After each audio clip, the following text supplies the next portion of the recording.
our very special guest. We thought we were going to have a guest, but now we have guests. That's right. It's a wonderful thing. Bryan, Callen, and Courtney. Courtney, your last name? Scheuerman. Courtney Scheuerman. Courtney Scheuerman was supposed to feature, and she's will be doing stand-up with me at the House of Comedy. She's very funny. And just signed with a very big manager in Los Angeles, and it looks like she's going to be a star. Really?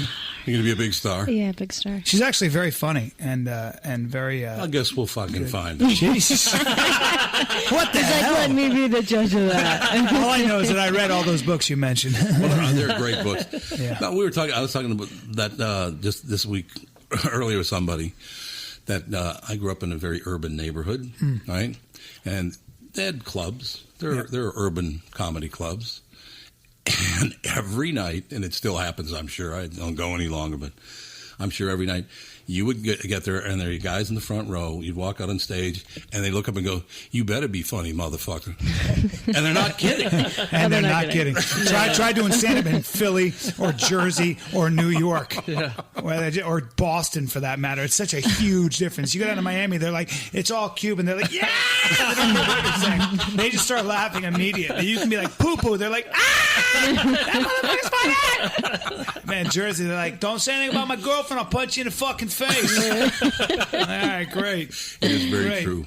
Where did you grow up? I grew up all over the world. I was born in the Philippines, lived in India, Greece, Pakistan, Saudi Arabia, Lebanon, and then I came to the States when I was 14 years old. You just went down the fucking list of where my wife has been the last 2 months. Yeah. Jesus. Yeah, that's why traveling for me is like, we were talking about that. It's like, you know, and then I went to high school in Massachusetts and college down in Washington D.C. and then I moved to New York and I worked in a bank and then I came to my senses and decided to make believe for a living. So I went to theater school and then I came out to L.A. and now I'm the international star you all know and love. Damn Bryan, right. Callen. We're talking podcasts. We're talking big shot movie, big time. Are you going to be in Hangover 3? I don't think so because they're shooting it now and I haven't gotten a call. Well, but you played two different characters in the first two. What the hell was that? By the way, it was the same character, only in the second one I wore a wig. Let's be honest. I don't want to give myself too much credit. So you know, well, but they just got Melissa McCarthy to sign up, so they don't have the list complete yet. That's true. And I almost got a great movie in Melissa McCarthy's movie with Sandra Bullock. It was between me and Mike McDonald, who was on Mad TV, and it went to Mike. But they made me wait for 5 days. That's a lot of fun. Game-changing role, too. I played the main bad guy, and they were like, not going to go any further. You suck, in other words. No second place for you. I love this business. But I'm doing a Kevin Hart movie called About Last Night. They're redoing it. The one from the 80s. Right. Yeah. And I play one of his buddies. So looking forward to being that guy again. Hey, did I go to high school with you? No, I'm an actor. Nah, that's not it. I haven't seen you in anything. What do you mean you haven't seen you in anything? You've been in a million things. I've been lucky, man. I was looking at my resume, and I do it every day. No, my father called me the other day. My resume. My father called me and goes, I've been looking at your resume. You've been in a lot of stuff. Thanks, Dad. Yeah. I haven't seen Are any you finally proud of me? Yeah. Well, he's got to be proud of you. It's fun. I just did I just got back from doing CSI with Ted Danson. Oh, really? Yeah, it was a good time. It's fun to work with those guys who've been around a long time. Yeah. You know? Well, you're very good at it. Thank you. You are indeed. Thank and you. I'll just bring this up very briefly because it's funny. Some guys I talk to, like Nick DiPaolo, I love gets Nick. all pissed off and said, "Don't talk about that." World's Dumbest.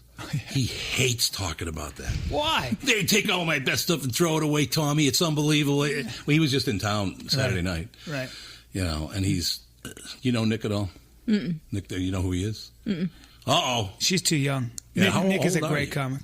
27. Nick is a great comic. He really is. He's a very, very interesting guy. You know, haven't heard the Nick and Artie show? It's on the Audience Channel. It's not your generation, sister. Nah, that's true. It really is. You know she was on Broadway? You've done Broadway, right? Yes. She's talking about Broadway in Penn in North Minneapolis? No, she's talking Broadway. That's impressive. You were on Broadway? What plays did you do? Did Annie. Played Molly.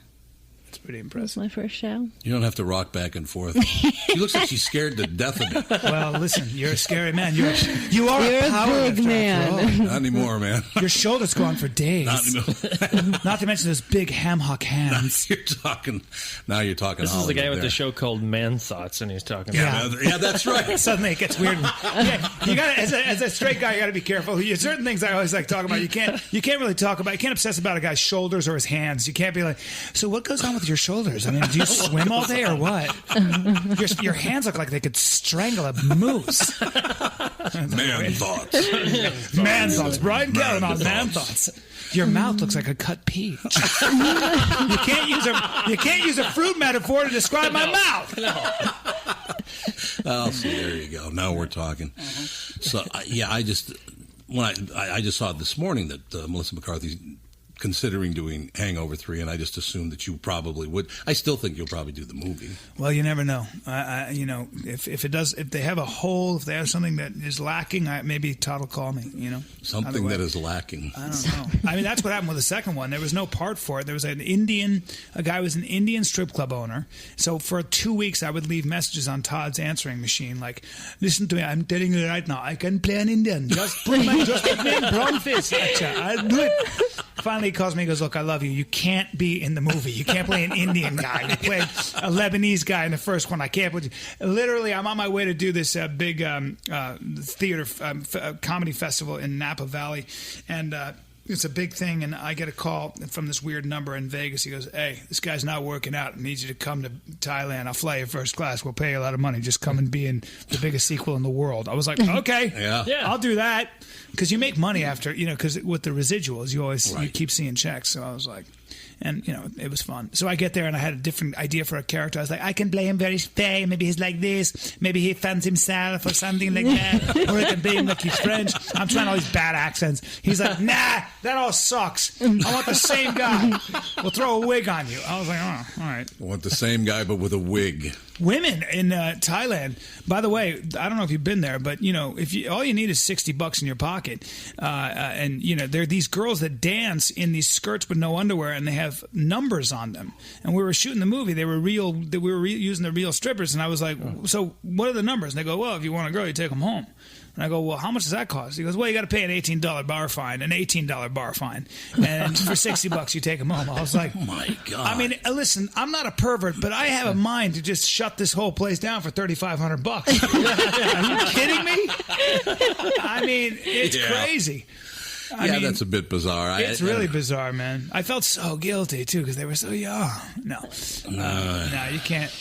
I said to Paul Giamatti, I was like, "Let's go check out this strip club. Let's go see what it's like. This sex, Right. He goes, "No, I'll be recognized. I'm not doing it." I was like, right. Recognized in Thailand? Yeah, I suppose he probably would. I did. Yeah. You got recognized? Yeah, people recognize because there are a lot of Americans. This whole world.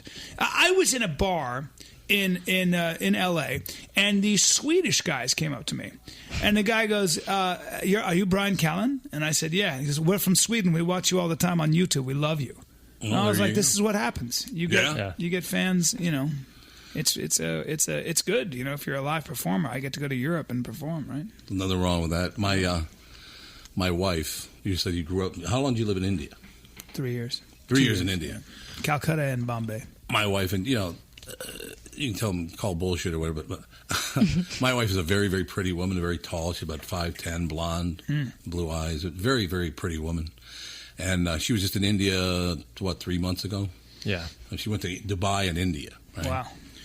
And so all these women would pull her aside and say, "I would like to take my picture with you." Yeah. Oh. And she said, "What?" "Yeah, so I'd like to take my picture with you." That's a really good Indian accent, by the way. Keep going. Close, Wow. Keep going. When you got this deal, this is his Indian. Ready? This is his impression of an Indian woman. "I'd like to take a picture." Hey, let me tell you, I'd like to take a fucking picture. Not a woman. I'll ask You sound like Joey Diaz. He was sitting right there about 3 days ago. Oh, yeah? That's a good Joey Diaz impersonation. Tommy, what, you cocksucker? You know Joey? Puerto Rican Jew sounds Jesus. Italian. He's the Joey greatest. Diaz. Oh, he's a Cuban Jew. Is that what it is? Cuban Jew. That's right. Cuban Jew. Nicest goddamn I guy love ever. him, man. I love. He's an original. He is an original. He's an original. So, Tommy, my dad was a fucking heroin dealer, and my mother ran fucking numbers, a cocksucker. I was like, what? He was telling me a story about how they kidnapped somebody, and I thought he was kidding. And Joe Rogan goes, "Dude, he's telling the truth." I was like, "He is?" When he lit the wig on fire. Yeah. It's like, all right, and kidnapping is usually a capital offense. Yeah, he said, "I didn't know. The problem that I had was I didn't know that it was a fucking crime." I said, well, you can't just take somebody from New York and move them to New Jersey and think that's not a crime. So great. What the fuck did I know? The fuck did I know? I remember my dad, well, he's my fucking stepdad. He shot a fucking guy when I was 8 fucking years old, and he said he never would talk about it, but, we got back home, and he wouldn't bring it up, so, 30 fucking years later, I said, Dad, remember that time you shot that fucking guy? He goes, the fuck are you talking about? He was, Joey was. Family crime. You know what a nice guy he is. Here he comes to Minneapolis on the podcast on it. So I'm listening to his podcast from yesterday. Yeah. No, excuse me, it was from Monday. By the way, I think he's one rung above me. He's doing very well. He's been 2 weeks. He's kicking ass. And when did Man Thoughts come on? I've only been doing it for Man Thoughts. It's only been called Man Thoughts for 3 podcasts or 4 podcasts. Yeah. So. Yeah, not very long. Yeah. So, because I told him, he knocked me out of the #1 spot, the prick. Wow. Yeah, way to go. Thanks a lot, wow. Joey. But so what is your podcast? Are you on iTunes? Are you? This is called Tom Barnard Podcast. So I know. But what is your ranking? I don't know where it is now. I have no idea. You're up there. Yeah, news and noteworthy and all that stuff. It's been 1 to 10. Typically, it's somewhere. You stud. You fucking guys bumped me off. Thanks a lot. You fucking stud. I had a fucking life before I met Hey, listen, man. Make room for the new. All right. Yeah, there you go. But so I'm listening to his podcast from Monday, and he's talking about I was in Minneapolis over the weekend when Tom Barnard. I mean, it was really nice of him just to gave me a little pop there. Just that he's a nice man. I think it's important to be nice. I know it sounds. Look, no, you're right. Being nice. Let's define what nice is. Being considerate of other people and doing your part to make other people's lives better and having manners. That's the kind of shit that I think is very underrated. And because I live on the coasts, New York and LA, that's not a big prerequisite. It is where you guys are from. When you come from agrarian communities, or used to be agrarian communities, when you come to the Midwest, there seems to be more of a sense of community, or at least a collective notion that let's be polite, let's wait in line, let's not talk on our cell phone really loud. So that shit doesn't exist in LA. It's my joke is always like if you made it legal to carry a sword in Los Angeles, I'd probably cut 3 or 4 heads off a day. Just shut the fuck up. Were you close to your mother? Yes. That's why. Yeah. That's why I was close to my mother as well. It's very important to me. I call people sir and ma'am, and it's because when boys are close to their mothers, they tend to make that a very important thing. It's also It's also. Okay, it's also. You're wrong. You're wrong. But it's also about doing. It's also if you've done sports. What's the first thing I said to you? I took you in. I went. Look at the fucking calves on that guy, and he had big hands. I went. That Dom looks like he could break you in half. And so immediately I size you up, and I go, all right, he's older than me, but I know right now he's stronger than I am, even though I work out every fucking day. And because you were a power lifter, so you start to assess. I'm not going to be a smartass with you right away. I'm going to be respectful. Yes, you are. Very First thing I said is, I go, sir, I'm sorry I was late. Right? Just be polite and be respectful, because you never know who you're dealing with. Well, that's a lot of it's just having common sense and being a guy. Yeah, I'm going to take my shirt off later though and show you what I'm working with. All right, now we're talking. We'll get you on the big screen here. Please do. You know Big Jay Okerson? You know Big Jay at all? We had Jay in a couple of weeks. So Jay, I know Big Jay. He's a guy out of Philadelphia. He's matter of fact, he's a friend of DePaulo's. No, I'm thinking about Big Jay was one of the writers on the Blind White Supremacist on the Dave Chappelle show. You know that bit I'm talking about? I don't know Big Jay though. I don't think. Yeah. So Big Jay's in here. I do. I do. Of course, I know Big Jay. Yeah, a lot of tattoos. Long hair. Yeah, I know. That's the guy. Of course. Jay's funny. So like Jay, he's a very funny guy. Yeah. So he came to the house. He walks in. He looks around this room. And he goes, "Who the fuck are you, Tony Montana?" No, I'm also the Cuban drug dealer. By the way, this house is no joke. That's my wife's. You have a moat. We have a moat. He's living in a castle in a moat. We're in his furnished basement, which is unbelievable. Yeah. Well, thank you by that. And do you think it was odd, by the way, Courtney, you're 27 years old. Mm-hmm. Courtney Scheuerman also with us, ladies and gentlemen, here on the Tom Barnard Podcast. Do you think it's odd when like, my wife calls Bryan up and goes, yeah, would you come on over and come down in our basement to do a pretend radio show? Yeah. I mean, that could work out really bad. You know what I mean? Or really good. And then tell stories about kidnapping right away. That's always a good idea. That's right. So I was telling you a quick story about my wife in India, and everybody wanted their picture taken with her. And so she finally said, why does everyone... There was a line of 100 people. Because you have blonde hair. And so she says this one woman, why do you want your picture taken with me? And the woman says, well, you're Julia Roberts. My wife looks nothing like Julia Roberts. That's great. My wife has blonde hair, blue eyes. Julia Roberts got brown eyes. That's so funny. Right? Yeah. So she said, I'm not Julia Roberts. I don't know why you think that, but I'm not. So the woman says, okay, well, that's not a problem. She tells her, that's my bad Indian accent. Yeah, again. Okay, it's not a problem. I mean, I didn't know what was the Irish part of India? Where the men sound like they have a brogue? Yeah. We'd like to take a picture with you if we possibly could. Yeah, but they have a huge Irish community in India, and women sound like, So to close quickly, this woman says, okay, and she goes back to the line, and she tells everybody it's not Julia Roberts. And the line gets bigger instead of smaller. So now my wife's going, why do you people want, and I got to take a run at the accent. Was she charging them? No. No. Okay. When you do an Indian, just put your tongue, put the top of your tongue. Put the top of your tongue. There you go. There you go. Okay, put the top like you have marbles under your tongue. Just try that. Try it. That worked for Marlon Brando in The Godfather. Yeah. The wads in the cheek. So can you do that? So this woman, I'm not going to do the accent because now you're going to make fun of me. No, seriously, I don't want to. Feelings. No, you're talented. Let's just get the story. Oh, here she goes. She's looking at her watch. All of a sudden, she's fucking corralling us. We invite a woman in. Miss Tom, I want to apologize from my heart. I apologize. We meant no disrespect at all. I brought one of the feature comics in. I thought it'd be good for the show. Obviously, it's not. I'm trying to help him. I'm trying to help you with the accent. Yes, you are. And I got nothing. I can imitate people I grew up around. That's it. Italians, Jews, and black people. I can imitate them. Where'd you grow up? In North Minneapolis, right a few miles over that way. Which everybody goes, oh, how bad could it be? It's in Minneapolis. We'll go over there after the podcast if you want. I'll show you how bad it can be. There's always a bad neighborhood in every city, man. Yeah, there's no question. So anyway, very quickly wrap up the story. So my wife says, why do you want your picture taken with me? And I bring this up to her all the time. The woman said, to us, you are Barbie. That's what they said. Oh, my God. To us, you are Barbie. You look like a Barbie doll. That's hilarious. It's hilarious. And if you knew my wife, my wife is a very strong, like I said, very beautiful woman, very strong personality, very smart. So the first time in her life, she was not offended by someone saying, you look like Barbie. Hey, listen, Barbie is a good thing. I mean, it's pretty good to be married to Barbie, right? She was. Hey, I don't know why it happened. Believe me, I got no idea what the hell was wrong. She's a beautiful woman. Yeah, it's funny. Vision's not that good. But I was going to say, thank God women aren't linear. They just, you know what I mean? They don't. It's funny how beautiful women, you can just be kind of an ogre, and they like you if you're paying. I don't know if I can take it that far. First, she tells me to shut the fuck up. Now you're saying I look like a fucking. You're a lovable ogre. You're a powerlifting ogre. It's a good thing. A man is supposed to be. You got a gruff voice. You're a big guy. I feel much better about myself since you two showed up. You're successful as shit. Yeah, Tom, big powerlifter, successful as shit.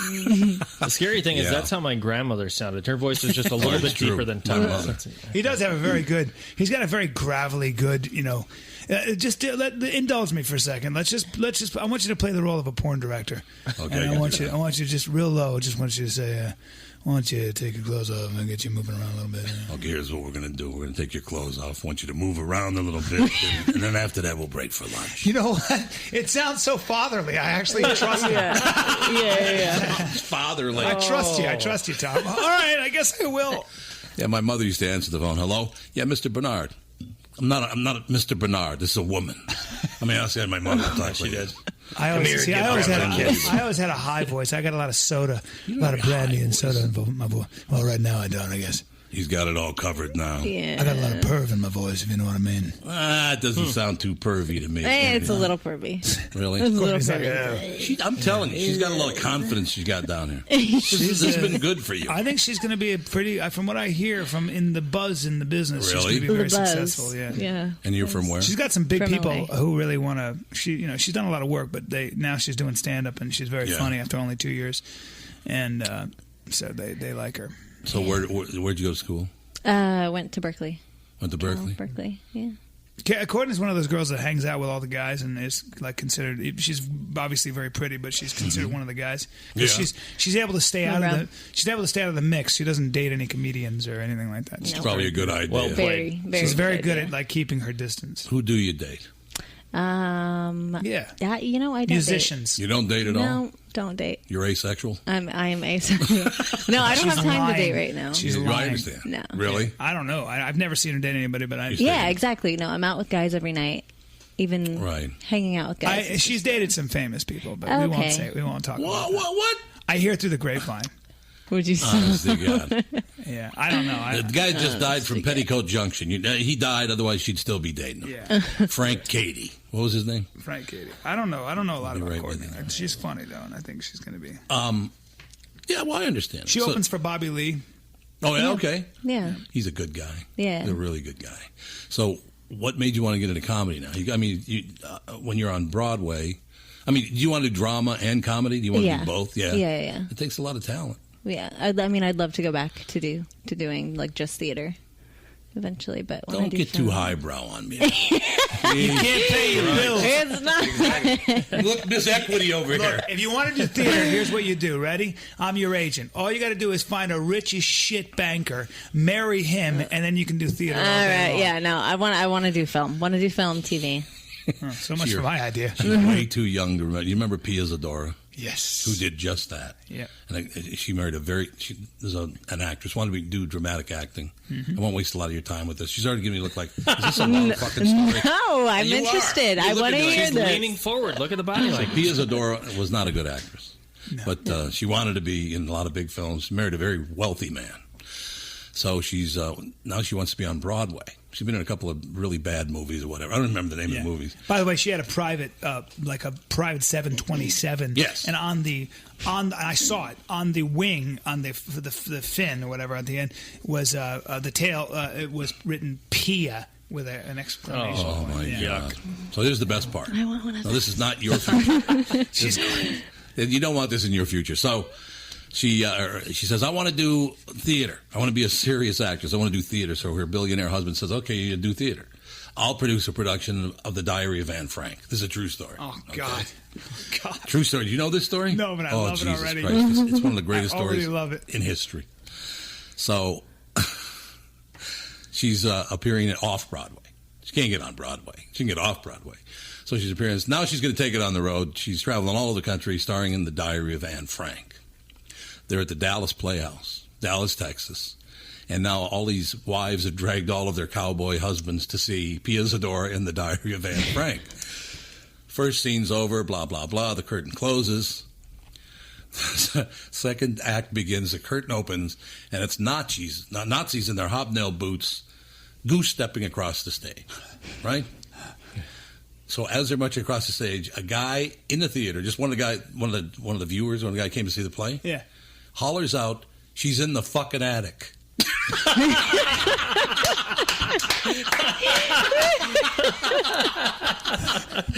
That's She great. gives up a little girl to the Nazis. She's in the fucking attic.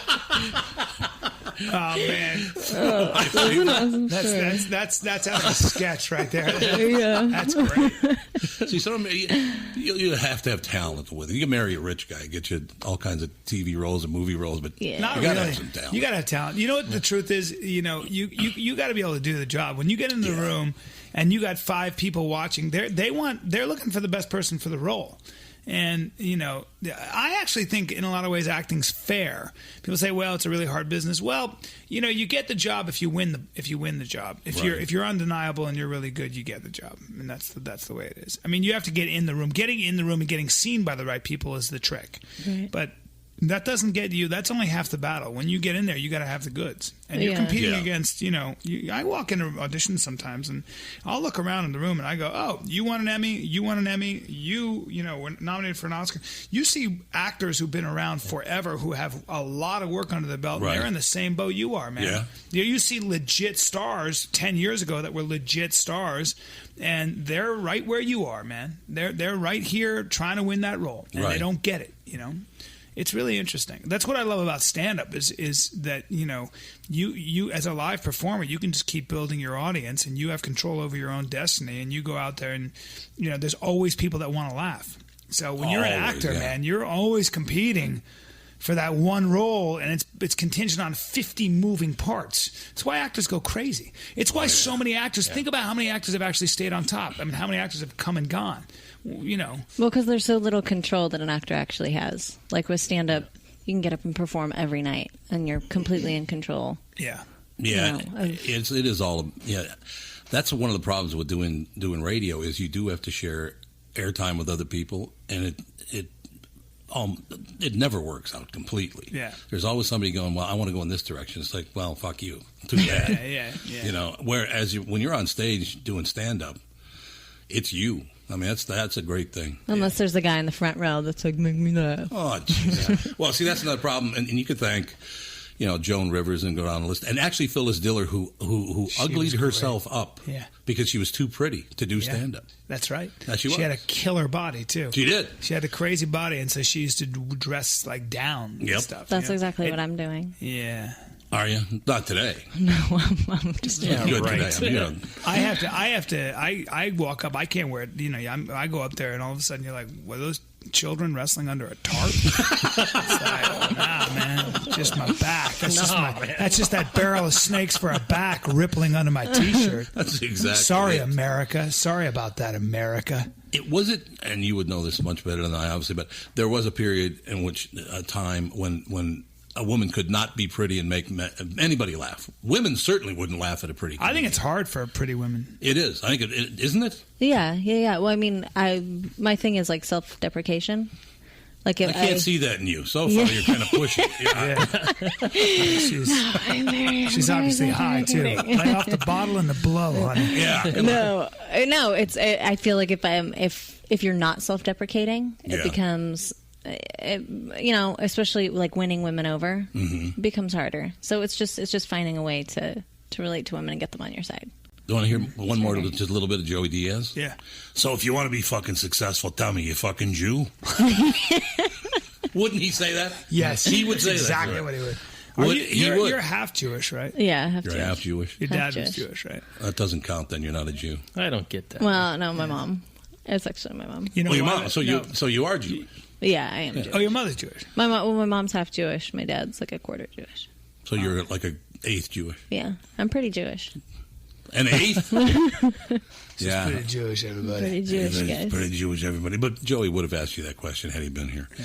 So how about, and you think back, actually, guys couldn't be all that good looking either. I mean, you cut a dashing figure. Yeah, I do. You see what I'm saying? You see my jawline. You see a handsome guy like you come up you and get lost in my eyes. There's a lot of character in my mud brown eyes.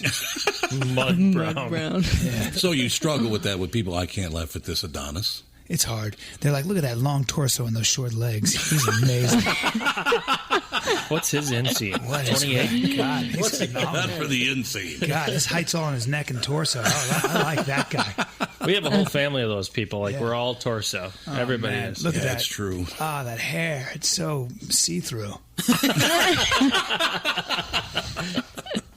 Andy, Bryan's your kind of comedian.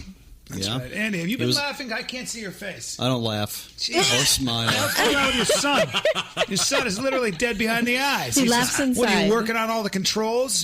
He is. Yeah, I got mission control over here. All right. Andy will do things like, he makes references that are. What was the one you just did this morning? Die Hard. Yeah, what Hans Gruber? Hans Gruber makes. You thought, oh yeah, that's like Hans Gruber. I'm like, what? Hans Gruber was the long-haired blonde guy who, for 10 points, what was he really besides an actor? You don't know shit. That's a good question. I don't think I was alive yet. Yeah, because you're a baby. All right, so take a back seat. Stone face. Well, I tell you, Hans Gruber He's was laughing. actually a professional ballet dancer. Oh, there you go. Wow. Yeah. Is that how you met him? That Fun action. stuff. Yeah. Any more questions? Fun stuff. I don't trust your son. I don't trust Very him one good. bit. I understand. I don't trust my son either, though. Wait, He's really? only one. Your son's one? He just stares at me. Yeah, it's going to happen for a while. Yeah. It's true. It's a good little boy, though. I tell you, start saving now for the college, though. I'm just Already telling am. you. Already am, Oh, brother. God. Unbelievable. Especially, like, how'd you get through college? Full ride? Yeah, financial aid. No, really? Yeah, not a full ride. Well, but then Financial I told you wanted you. The state paid for it. The state paid for it. Taxes paid for it. She danced her way through college. Poor thing. Look at the bruises. Look at those pole bruises all over her. I'm going to medical school. Poor kid. Yeah, okay. Yeah. But, I mean, UC Berkeley is not cheap. No, it's not. Whoa. Hey, do you have debt? Yeah. I got cash right here. Yeah. All right. We'll talk after. Let me tell you, that's a gold Amex. Go ahead. Don't worry about it. That's it. Let me solve all your Don't tell me. problems. Don't That's tell the me. gold. Solve all your problems. Let me reach into my wallet and solve. I want to be that guy. I've always wanted to be that rich, just to reach into my pocket and go, "What's the problem? $50,000. You call that debt? The fuck out of here. Just hand it over. Just sign it away." I cannot see Bryan Callen carrying a black American Express card, though. It's not your deal, I wouldn't think. No, I don't like any of that horse shit. It's like when I Like just- I read him right. yeah, I mean, it's Yeah. like I don't like any pretension. It's like my manager was like, what do you want on your rider? Is there something you need in your dressing room? They were asking like when I'm on the road. I was like, what do you mean? They go, is there something that you need a certain kind of water or? I said, Melissa, if I'm ever the guy who needs a certain kind of water or fucking anything, I want you to shoot me in the back of the head, please. Please kill me. So annoying. Other than that coconut water that Bernard had. Yeah. I want that. Exactly. Isn't that good? This is really good. It's very refreshing, actually. It tastes like fizzy suntan lotion. Okay. I said that already. It all works He's out. really enjoying it. But I don't know if it's pronounced LaCroix or LaCroix. Le Croix. It would be LaCroix. Moi, je parle français, tu sais, d'accord. Donc, alors, nous allons dire... fuck, that's how you say it. Nous allons dire croix en français. Fucking amazing. I speak French. Jeez, let's hear a joke in French. You're welcome. Tell me a man. joke in... You're welcome. I want to hear a joke in French.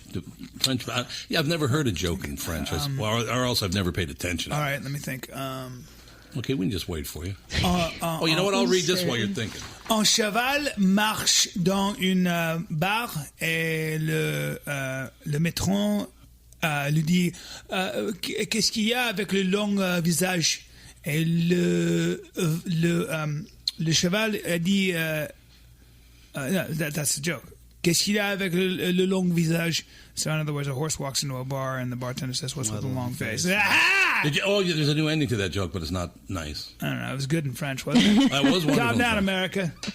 Okay, now that's the urban version of that joke. Yeah. So a horse walks in a bar, puts his hoof up on a rail. Bartender says, "Why the long face?" Horse says, "I got a fucking brain tumor." That's the new version. That's of that joke. funny. That's the new It's version. fucking funny, Isn't that man. terrible? No, but it's funny. Only you can make cancer funny. I try my best. Jesus. Buy online by going to the Amazon.com banner at TomBarnardPodcast.com. They don't charge you a penny more. A small portion of what they sell through our site helps support the show, and it's what keeps the show free for our listeners. Click and shop today in the Amazon banner at TomBarnardPodcast.com. There you go. By the way, just read Fahrenheit 451. Oh, I I know love it's a that book. classic. You got to read that book. It's very important. And I'm now currently reading Guns, Germs, and Steel. But speaking of Audible.com, I listen to Fahrenheit 451. Yeah. And I drive a lot, so I listen. So I use Audible all the time. It's great. Who narrates that one? You should listen to certain books. I don't know the narrator's name, but he's fantastic. But here's another book everybody should listen to. 2 books that are very important. Cormac McCarthy's masterpiece, Blood Meridian, is narrated by Richard Poe. And you can get it on Audible.com. You are doing yourself a disservice if you don't sit and listen to what a master McCarthy is with language. It's about a bunch of scalp hunters in the 1800s in the West, and it's a brutal, brutal book. But it's the most poetic writing I've ever read, with the exception maybe of Nabokov's Lolita, which is also narrated by Jeremy Irons. Oh, God. Do yourself a favor, America. Do yourself a favor and listen to those books read to you. Blood Meridian and Lolita. It's important because you'll understand how the English language is supposed to be spoken at its best. And then Guns, Germs, and Steel by Jared Diamond. That's why an excellent book. That's why I recommend The Great Gatsby, because the written word Classic to read, example. Phenomenal use of the language. Yeah. It's beautiful. My use. buddy, who's a novelist and a really great writer, wrote the movie Warrior, and I'm about to do his pilot called Cinnamon Girl that he wrote with Renee Zellweger in Austin. And he's a phenomenal writer, and The Great Gatsby to him is the great feat of language. That's his favorite book. It's unbelievable. It's the lace curtains along the wedding cake ceiling, and just, But you need some guidance when you read books like that, because you have to have a certain amount of context, perspective, and it's hard. When you read something and you don't have background and you don't have tutelage, you can get lost in a book like that. So, well, that's why I think when even Fahrenheit 451, reading those are mandatory reading when you're in school, and I don't think kids are. I don't think teenagers are ready to really understand or grasp. Yeah. Because they don't understand. They don't understand. He was writing about censorship, and censorship is not burning books is. And I'll give you an example. Burning books takes on many different forms. There's the physical burning of books, but he was writing about the threat of that metaphor. Let's just take an example. You see what's going on in the Middle East now because some ridiculous film was made. Yeah. It was not even a film, 14-minute film. None of those people who are in the streets are protesting. They haven't seen the film. Maybe they have, but I doubt it. They certainly. It's such a ridiculous thing. Yeah. But what's going on in the Middle East is there is a group of people that are, and I'm not saying about most Arabs. I'm just saying that the people taken to the streets like that are ignorant. Right. And by the way, I don't think the United States in any way should apologize because we have some moron who made a film and put it on YouTube. I think it's a mistake to apologize for that. I think what Obama should say is not that we think it's disgusting. What we should say is, hey, guys in the street who killed American citizens because they shot rocket-propelled grenades into our fucking embassy. What we should say to them is, we have something called the Constitution. And the Constitution, it's called freedom of expression and freedom of speech. That's one of the things that makes this country fucking great. So get with the program. I don't want to apologize because some moron made a bad film about Islam insulting the Prophet Muhammad. That's not my job as an American. Actually, my job as an American is to respect everybody's right to speak their mind, even if it's vile, even if it's offensive, and even if it's ridiculous. We have limits. Don't scream fire in a crowded movie theater. But please don't equate that with, what's happening in the Islamic world. I'm tired of apologizing as an American for what makes this country great, which is personal liberty. That's what matters the most. And what goes on in the Middle East, and the Middle East has got to change this if they want to get with the program and become modern societies, is censorship. They practice censorship. They practice a form of book burning. If you criticize the Prophet Muhammad, you can have a fatwa put on you. A fatwa is essentially something that says you should be put to the sword. By the way, and the Quran doesn't necessarily say that. No, it doesn't actually. It doesn't say that. Right. Islam has always been until recently, was always a very moderate religion and a very encompassing religion. I mean, remember, the Jews always found shelter from Christian pogroms in Muslim countries. So it's really in a lot of ways lost its way. But the point is that when you make a book like Fahrenheit 451 relevant in that context, that's what you have to do for high school kids. Otherwise, they're going to read it and be like, "Oh, the fuck, it's reading. I'd rather go bang that girl." Yeah, I think that's what Courtney was talking about. Yeah. That's exactly what you're talking about. That's why I love. Tomorrow morning, I'll interview you on the KQ Morning Show. Good. And we have 10 or 20 minutes tops. We can't get to any of this kind of stuff. We go from telling jokes and telling each other to go fuck themselves to talking about really important things, like the fact that this innocence of Islam was was made in California, but it was made by an Egyptian guy. Right, a Coptic Christian. Right. You know, and the guy's a criminal. The guy who I think got arrested for meth and for bank fraud. did, yeah. And it's a terrible film. I haven't seen it, but I listened to some excerpts. It's ridiculous. So who gives a shit? Nobody even saw it until it became this big, you know. It's been out for a year, hasn't it? Yes, and so these guys who take to the streets are giving it power and actually giving it legitimacy when they should have ignored it. And they're being paid to do that, don't you think? I don't even think it's just being paid. You know, look, man, the Libya was in what would be considered, I guess, a form of a civil war. You had these 50 heavily armed, organized, you know, men who had been fighting and probably came from the same neighborhood or something. And they were obviously used as a tool by somebody to incite this kind of weird violence. But you know, the answer is not. I can't stand when these pundits get on and say, "Well, what do we do about this?" And it's really, you know, God, anybody could make a film and send the whole Muslim world into a fury. No.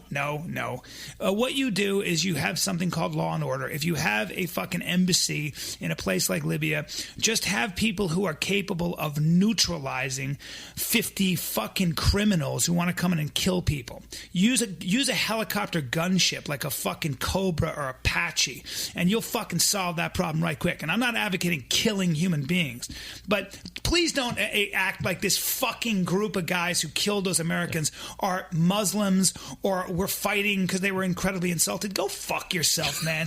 They're a bunch of shithead criminals who wanted an excuse to kill somebody. And the answer would have been bigger guns. Fucking get some crack team commandos, some fucking SEAL team guys up there with fucking rocket-propelled grenades themselves, and fucking shut up.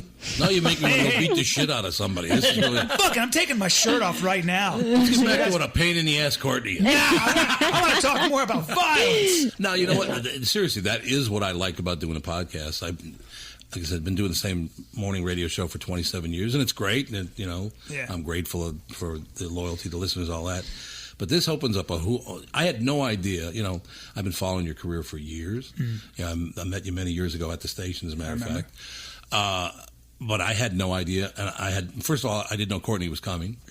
So that was a nice surprise until she, you know, started bitching at me. You know, she's an overbearing bitch. Unbelievable. A bitch. But I had no idea that you know what you were going to talk about. We're going to be funny. We're going to have, you know, we talk about your movie career, your TV career, you know, all these different things. But the honesty of the way you feel about that situation is exactly the way I feel about the situation. It's all bullshit. Right. If you haven't seen the film, the overdubbing, the shit that this prick added after the actresses and actors left. Wow. Literally, the voice is like this. I was walking down the street with 2 girls. I mean, the overdubbing is that bad. It's like, holy God. So you really believe that's what the fuck these actors were saying? It's like these bad info commercials where at the end they go, and you can get it for only $4.99. Because they had to lower the goddamn price since the actor left. They're not going to hire him back again because it's too fucking expensive. Yeah. How can these people listen to that and say, "Oh yeah, well that was that They haven't listened to it. They just heard about it. You're right. It's a game of telephone. And you've got a lot of angry people that decide that's an excuse to take to the street. You know Joseph Campbell. You ever read anything by him? Joseph Campbell. And Joseph Campbell said, you can always tell fanatics actually suffer from a lack of belief because nobody's jumping up and down and saying, the sun's not going to come up tomorrow. It's not going to come up tomorrow. We all know the sun's going to come up tomorrow. So you don't have, when you really believe, you're quiet about your belief. You can always tell that somebody doesn't actually believe what they're preaching or what they're worshiping because they're in the street burning cars and shit. They're that insecure about it, and the fact that Islam, which is has been around for what, how many years now? Since the 1400s, or it's been around for 1400 years. Yes. 1400 years. So it's much younger than Judaism and Christianity, but it's been around a long time. The fact that religion has been around for so long, you really think that a fucking 14-minute shitty film, that if you can even call it that, is gonna actually threaten Islam? Give me a break, man. Well, it's all true. One other thing about that has disturbed me. I grew up Roman Catholic kid. You know, I'm not really all that. I'm not very religious or anything at this point. But the Catholics did the same thing to the Muslims and the Jews. Absolutely. The exact same thing. Absolutely. So for us to sit around going all high and mighty, go, what the fuck are you people doing? And their argument is, well, it's modern day.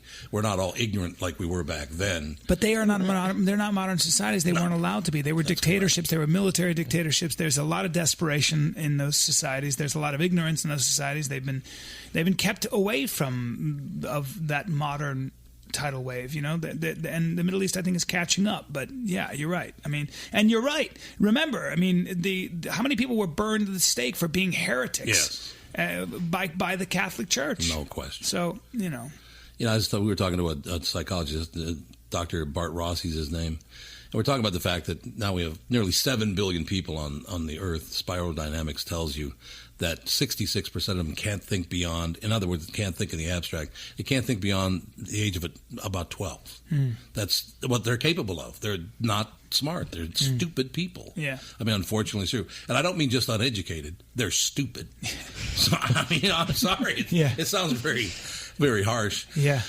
But they can't learn. I mean, it's one of those arguments where everybody's like, well, we'll just get them a better education. It's not going to help those people. You know, what they do in Japan is you get up to, I think, maybe the 6th or 7th grade, what would the equivalent here, and then it's decided for you if you're capable of going on to UC Berkeley or if you're going to go with Tom over to the factory. They actually, the way it works is actually you get put into...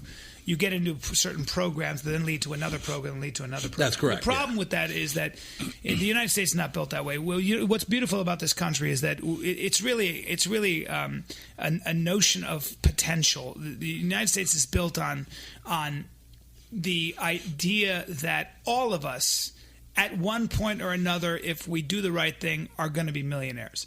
That's a huge part of what keeps the sort of underclass from overthrowing the upper class. That there's this idea that everybody is, if you were to really take to the streets and say, let's bring down, quote unquote, the rich, the problem with that is that a lot of rich people in America started out poor. A lot of rich people in America started out middle class. A lot of people in America, rich people, lost their money. So the rich and the notion of wealth is in flux all the time in this country. We don't have necessarily, maybe this is changing, but we don't have a landed gentry. We don't have an aristocracy. You can come up with an invention, put it on, an infomercial, and be rich as shit in about 3 years. That's what Americans hold. So we're all sort of about human potential in this country, and so sometimes you got somebody who didn't do well in school. How many cases do we have of a guy whose teachers didn't understand him and he went on to create or dropped out of college and went on to create Facebook and et cetera, et cetera. So I dropped out of high school. Yeah, there you go. I was a high school dropout. Yeah, and look at you. You're a powerlifting. Everything's all fucking ogre. Personally, I've been in college for about 6 years. So you've been in college for 6 years. What'd you study? Good question. I don't quite remember. I will answer that question for you because when my son was in 5th grade, he was asked what he wanted to be when he grew up. His teacher asked him, "What would you like to be when you grow up?" And he said, "An heir." There you go, brother. Easiest way to make a lot of money. There you go. Dad, keep working. You do realize I'm going to have to be dead. And he goes, "Well, Doesn't have to be you. Yeah. Well, who else are you going to? Oh. He'll marry another I don't know. money. Maybe I have a rich uncle that none of us know about. My father met a duke one time in England. A duke. And my father said, he was just kind of a really well-spoken, well-dressed man. And my father said, "What do you do?" And he said, "Nothing." And he continued, and he kept on. I was like, what the? I'd love to be able to say that. Yeah, nothing. Nothing. If you want to become a duke, go to Sealand. Go to Sealand. You get an honorary title. Really? They can make you. Do you know about Sealand? No. It's the smallest nation in the world. It was a sea fortress that someone. Where is it was just off the coast of England, I think. Really? Yes. Yeah. Sounds boring. Pretty much. And the internet? How about the chicks? I love guys like that. You in Sweden? What are the chicks like there? You got chicks there? No, actually, they're like plants. No, they they're just kind of grow. Yeah. Chicks put out there, right? Chicks. I love guys who are like they think in other countries. Dude, in England, bitch as fuck. Okay, you sound intelligent. Okay. Is that your foreign affairs assessment there of England? Do they kind of living vicariously through their friend Bryan? That's right. Yeah.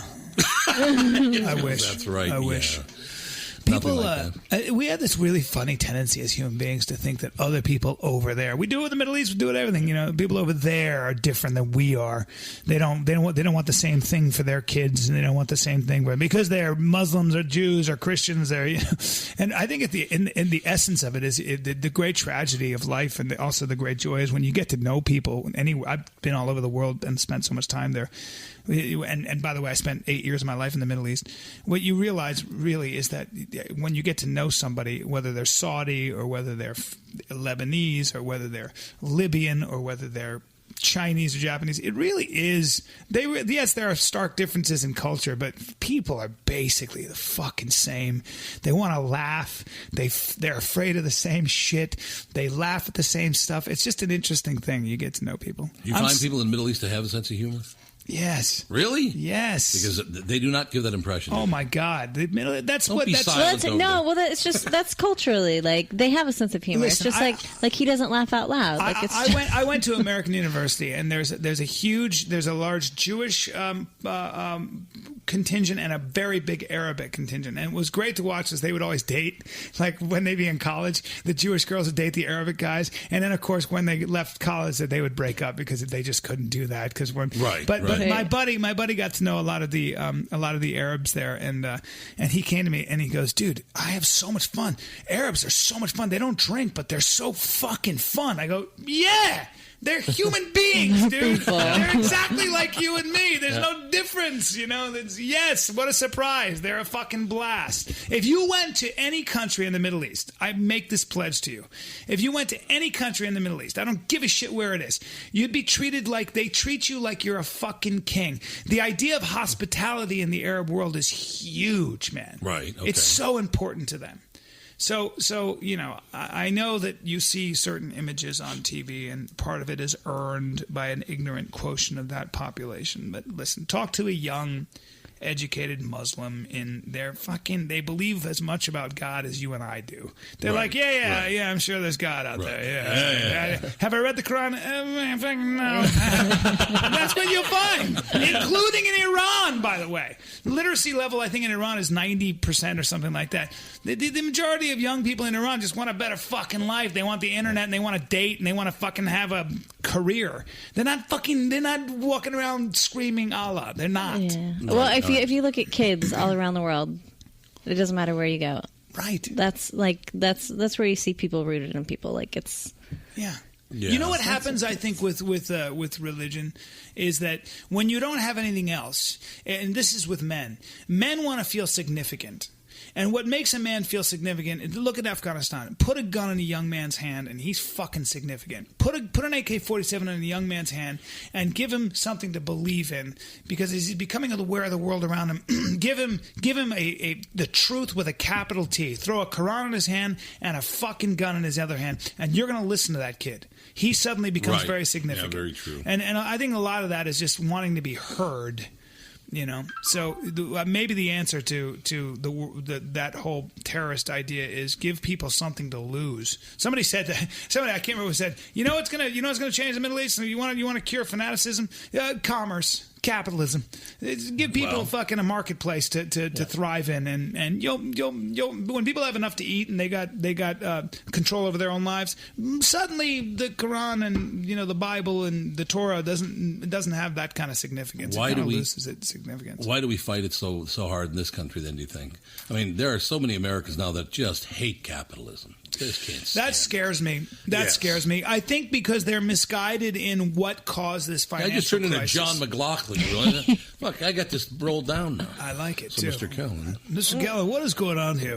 My worry is that you're right, that we're losing sight of what makes this country great, which is actually individual liberty and the ability to be rewarded for your own ingenuity and your own effort and your own skills. That's government has become so big, and both Republicans and Democrats are to blame for this. It's become so big that you do have something like 45% of the country dependent on the government trough, as it were. Right. And the growth of the state is not good for freedom. I don't care. Government is in its root. It does three things. It continues to grow. It is coercive in two measures. It passes laws and it taxes. Those are necessary things, laws and taxes. They're necessary. But just remember that when the government passes a law or creates a department, whether it's the Department of Education, the Department of Energy, the Department of Agriculture, you tell me what happens. What happens is it continues to grow. It never goes away. And when you pass a law, a whole cottage industry grows up around that law. And why in the world do you think that Potomac and Bethesda and all those counties around Washington are so wealthy? Do they produce a fucking thing? Nah. No. It's a bunch of lawyers and lobbyists. So you think that's good? Is that what the American way is? No, it's not. And I'm not being Republican or Democratic about this. No, absolutely not. I'm talking about liberty. Government should be treated like a necessary evil.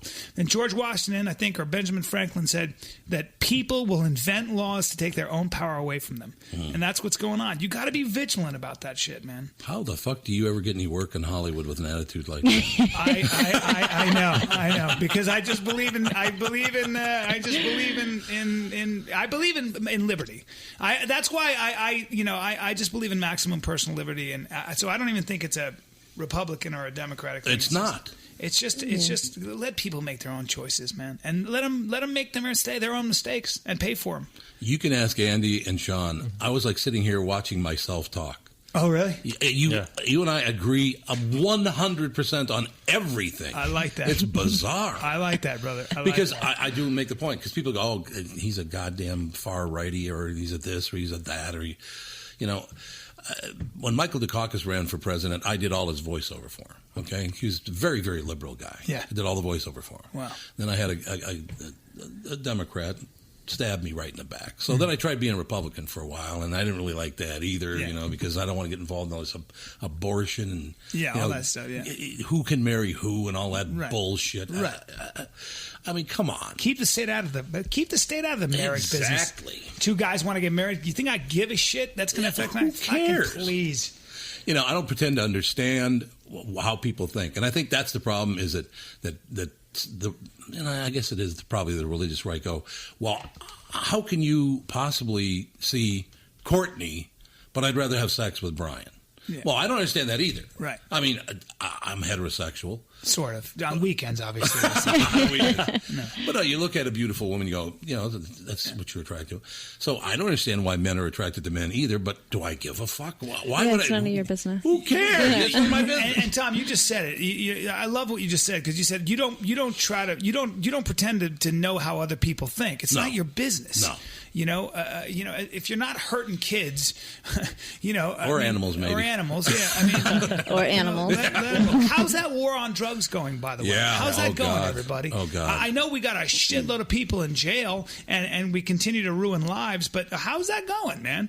I'm not a drug guy. I'm really not. But how about just making it legal and seeing what happens? I mean, it seems to me that we put 58,000 people in body bags in Mexico alone, because their biggest consumer is just over the border. Yet we spend a fortune, on all these drug policies and stuff. How's that fucking going? Yes, we put a lot of people in jail, but it seems to me that there is a demand out there. So why don't you just make it legal, tax it, zone it, and I promise you. You'll probably see a lot less damage, a lot less people out there who are dead.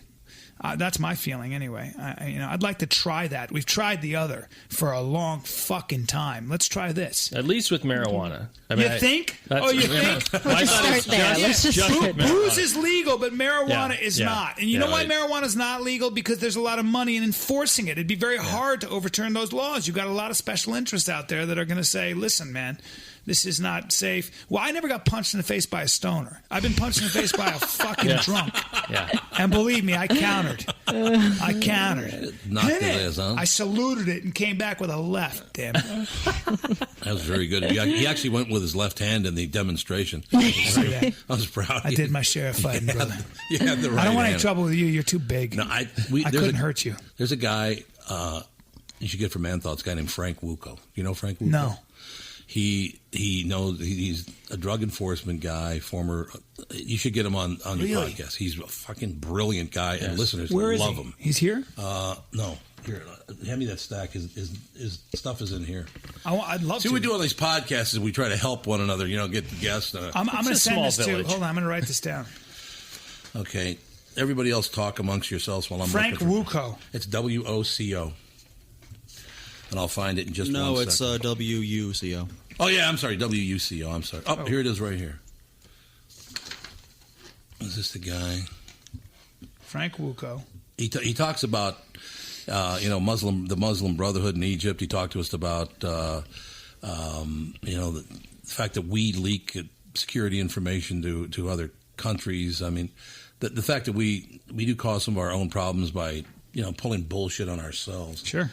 But he'll talk about our biggest problem in the Middle East is credibility, because we prop up regimes that are dictatorships like Egypt and Saudi Arabia, but they're our allies, and then we take down other dictatorships that are not our allies. So there's an inconsistency there that's seen. But I would argue that we also do that with people who start wars, and like Saddam Hussein has started 3 wars. So 911 changed everything. No question about that. He's a retired naval officer with 23 years of active duty, 30 years of service within the national security and intelligence communities. Oh, shit. He's a very, this is all his information. What's his number? It's Don't right give it in out. there. Yeah. His home number is, ladies and gentlemen. He was on the podcast number 22 on the 13th, if you want to listen to that. All right. Yeah. No, he's got to look at it. I'm not listening to fucking podcasts unless I'm listening to everything Tom Barnard does. I'll read this while you're writing that down. It'll be a perfect thing. Hey, Tom, Frank, I'm calling you if you're listening to this. Frank is a very, and he's a good interview too. He's not some boring fuck. I bet. I mean, Where's he live? Florida. All He does his own radio show down there. Yeah, there are guys. Give me a like, good place for lunch when I'm done with this amazing podcast. Down in Minneapolis. What kind of food do you want? I want something good. I like fancy and good. Why don't you wait for dinner? Why don't you have an early dinner? I haven't eaten yet, for Christ's sake. Well, we got food in the house. I got a lot of muscle mass to feed. You're going to make me food? Well, no, but yeah. I got food in the But you house, can make it no. yourself. There are a few restaurants in town that we have an interest in, and there's a place called. You like Italian food? Yeah. We were voted the best new Italian restaurant in America. What? Yeah. What's it called? It's called Bar La Grassa, but we don't open till 5:00. Barra La Grassa? I'd be more than happy to either set you up with a table or host you or whatever. I'm going there tonight. Well, I My guess show's not till 8. Yeah, that's why at 5:00 it's a great place to go. Barra La Grassa. Well, you may as well not even write it down because you can't get in unless I get you in there. So, all right, there you go. So do you like Italian food? Yeah, I love Italian. Okay, you'll like this. I want you to get me. Can you get me in for 6? Yeah, 6 o'clock. You want to go at 6:00? 6 p.m. Yeah, I can get you in at 6 p.m. Just the two of you. Well, don't get all romantic about it. Well, no, if there are other people you want to go, we'll talk about it. There might be. Okay, we could do like that. you might come along. Then I'll have to buy you dinner. And No, it'll be fucking expensive. We have a great thing at the restaurant is when you go in there and you drink. I bring my own wine. First of all, you a wine drinker?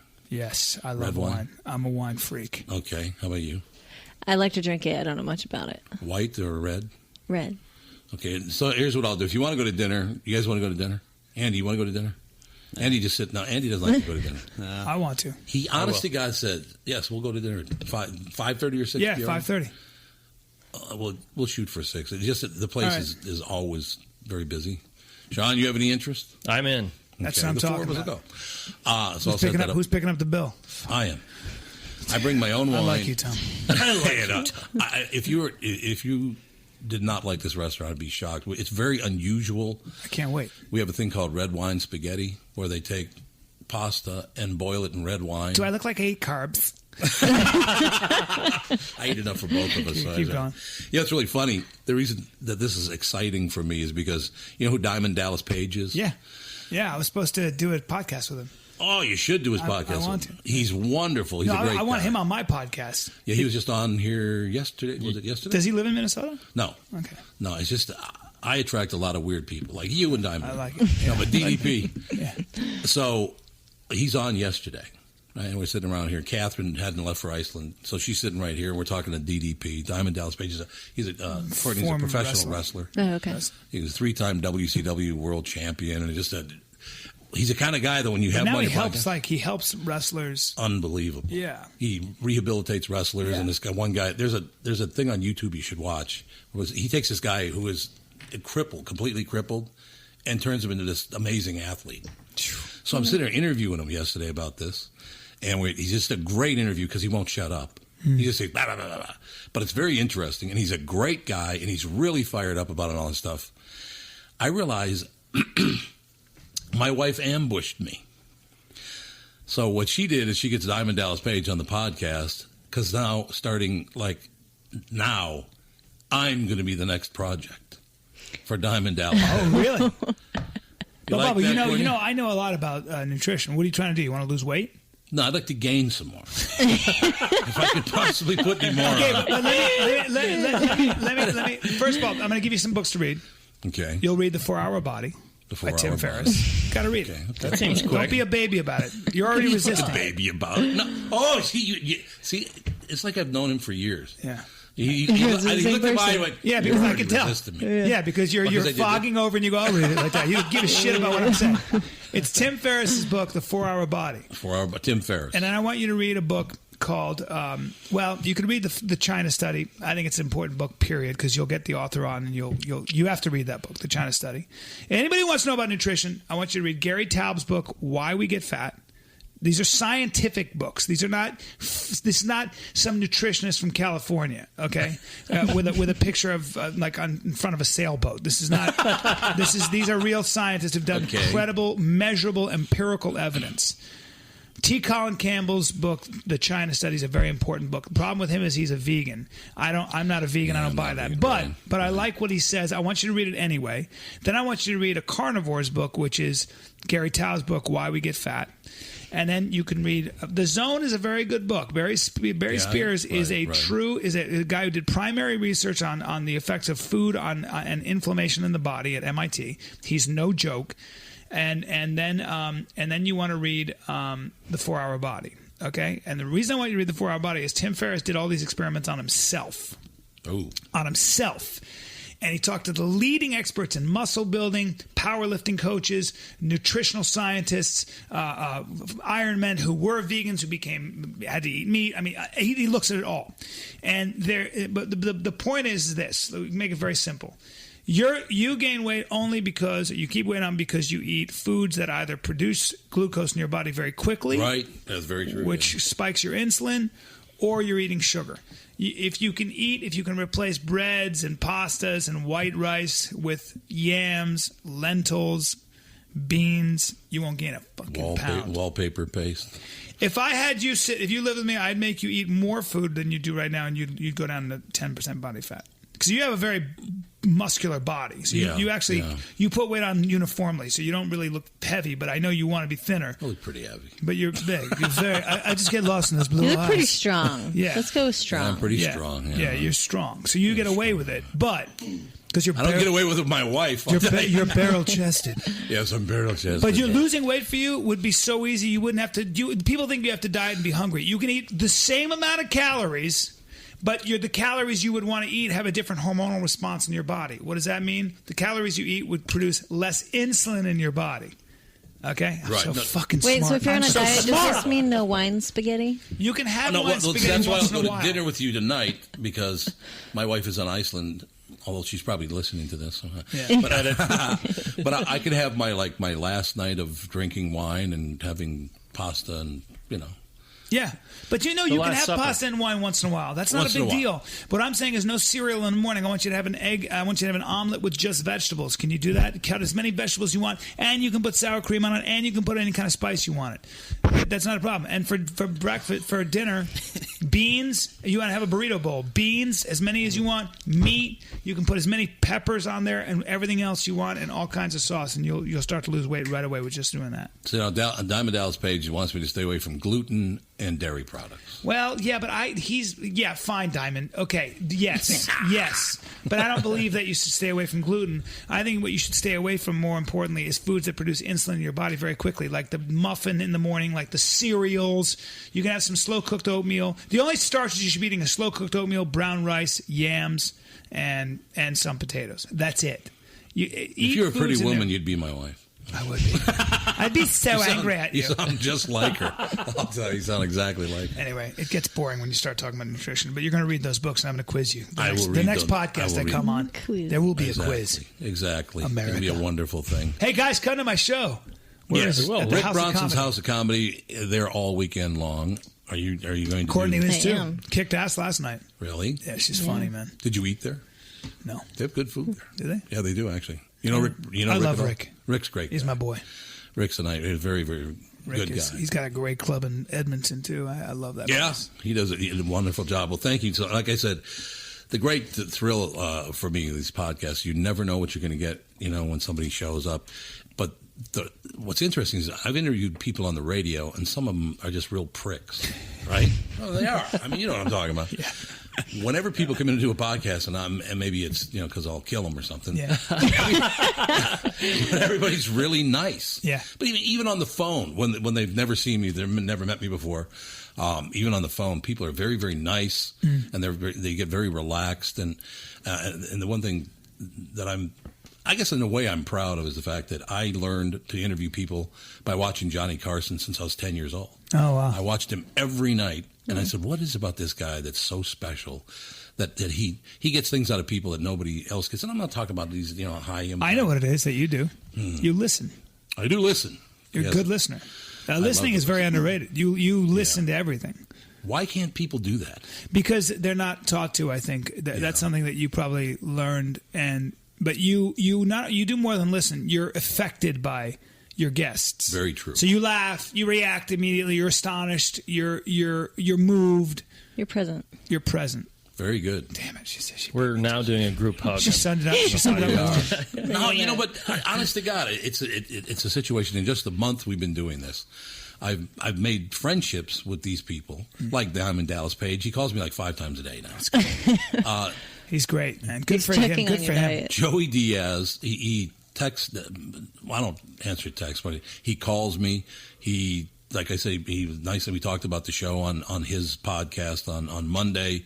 He sends me messages on Twitter.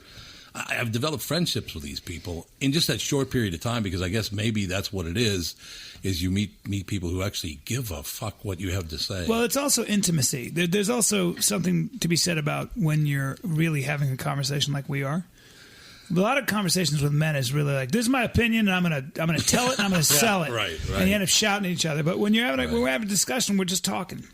The producer just told me we're about 8 miles long, but that's okay. It was a great conversation. We can go a little bit longer, can't we? Oh, we don't mind. Here's the thing. It's great. Here's the thing that I loved about when you went on.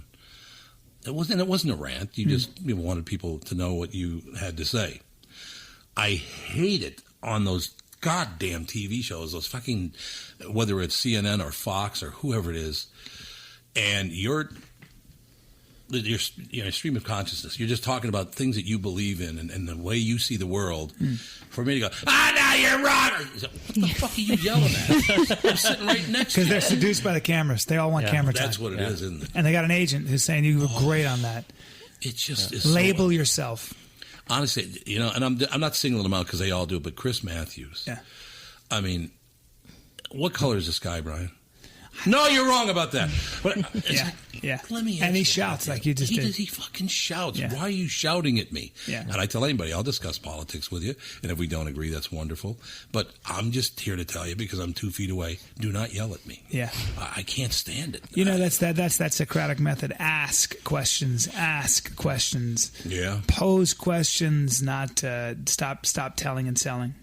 And that's what all that shit is, and it drives me. I don't know. Because the news is becoming about entertainment. It's become, Yeah, that's true. It's about ratings. It's no longer about information. Lie as much as you possibly can. NPR is a little bit different, and I think BBC. In a way, you need. I will say that as a libertarian, you need government sponsorship sometimes of the. Public radio is a good service because you tend to keep special interests out of it, and you tend to keep news as neutral as you possibly can. I think that's important. I just wish we could get rid of cognitive dissonance, where people just hear and see what they want to hear and see. It's annoying. It's been the problem since the beginning of time. Beginning of time. It's very true. And we've always been able to manipulate young men to do terrible things based on what you'd call propaganda, which is what you're saying. So it turns out when people come in, I would say honestly, and I'm very sincere about this, it's an honor having you on the show today, both of you. Oh, that's so nice of you. No, but it's not. But it's true.